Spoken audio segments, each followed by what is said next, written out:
On the sun-bleached plains of the Nile Delta, a new conflict was brewing. King Louis IX received the cross, a solemn vow, but in 1244, Jerusalem fell in a brutal and devastating assault. In the mid-13th century, the Holy Land was a nexus of power and pilgrimage. The Crusader forces began their assault on Damietta, their ships meeting the turbulent Egyptian shore. The very land conspired against them.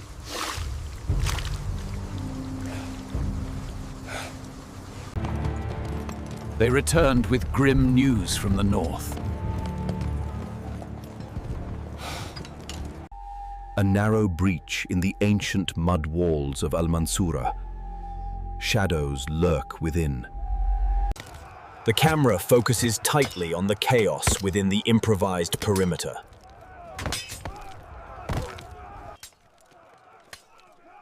Against overwhelming numbers, the Frankish knights fought back to back. February 8th, 1250. Mansurah battlefield. February 8th, 1250. Mansurah. A small band of knights, led by Jean de Joinville, pushed deep into the Turkish lines. February 8th, 1250. The Mansurah battlefield. Jean de Joinville spots his target. February 8th, 1250. The Battle of Mansurah.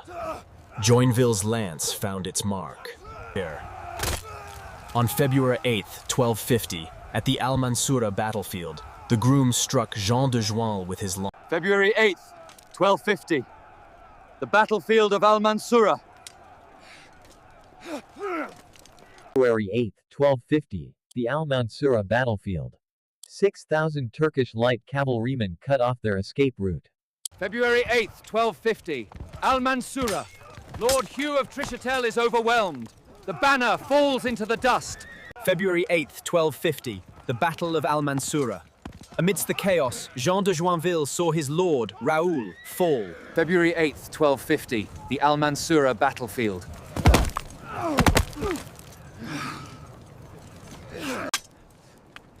February 8th, 1250. Mansurah battlefield.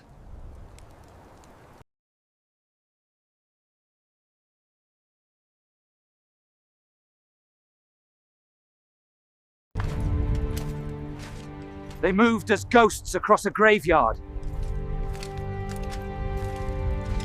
February 8th, 1250. At the Battle of Mansurah, Jean de Joinville lay utterly defeated. Everard of Sivere dragged Joinville clear, his loyalty unwavering amidst the chaos of Mansurah. On February 8th, 1250, amidst the ruins of Mansurah, Jean de Joinville. The Turks kept prodding them with lances through cracks in the masonry. On this day, Jean de Joinville faced the chaos of Mansurah, holding the very anchors of his knight's courage. On February 8th, 1250, at Mansurah, the Crusader knights faced a brutal, bloody conflict. Joinville, lost in the maelstrom, could only offer a silent prayer as the battle raged around him. Jean, we cannot stand alone. We must seek aid, or all is lost. February 8th, 1250, at the Battle of Mansurah, a scene of desperate valor. On February 8th, 1250, at Mansurah, the knights of the Count of Anjou charged the Turk formation. Peter of Auberive, a paragon of courage, braves the chaos of Mansurah to rescue the grievously wounded Raoul. On the 8th of February, 1250, King Louis IX arrived at Mansurah. On February 8th, 1250, amidst the chaos of Mansurah, King Louis IX stood tall, a beacon of resolute fury. On February 8th, 1250, at the Battle of Mansurah, King Louis IX led his knights against the disorganized Turkish forces. On February 8th, 1250, at the Battle of Mansurah, the brutal reality of medieval combat was laid bare. Days or weeks later, the mood was utterly defeated, as the Crusader army retreated north toward the safety of Damietta. Days later, the exhausted column trudged alongside a sluggish stream, their escape route. Days or weeks later, the mood was utterly defeated. The fair knight transforms into a primal defender, his gilded helm dull with sweat and grime. The first wave of survivors crests the rise. Count Peter of Brittany is wounded.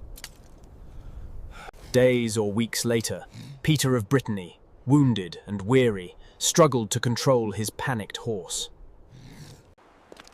Days later, at the bridge of Fariscour, the broken remnants of the Crusader army began to gather. I could no longer look upon their faces.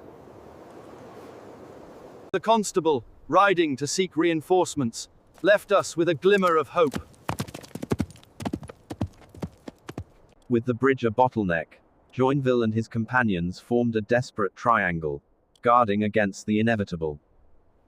Then a Turk, emerging from the column, struck Peter of Neuville from the rear with a mace.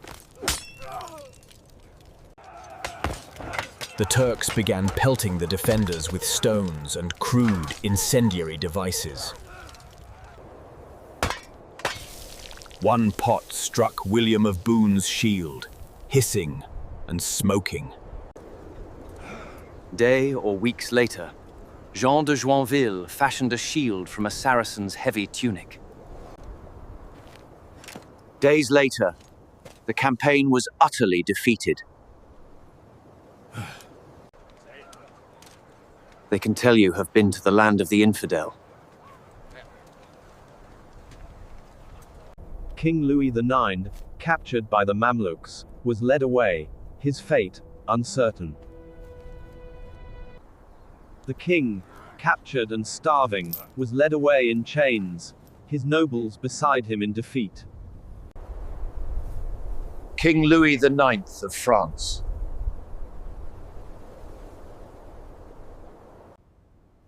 Here, then, are written the great deeds of Saint Louis.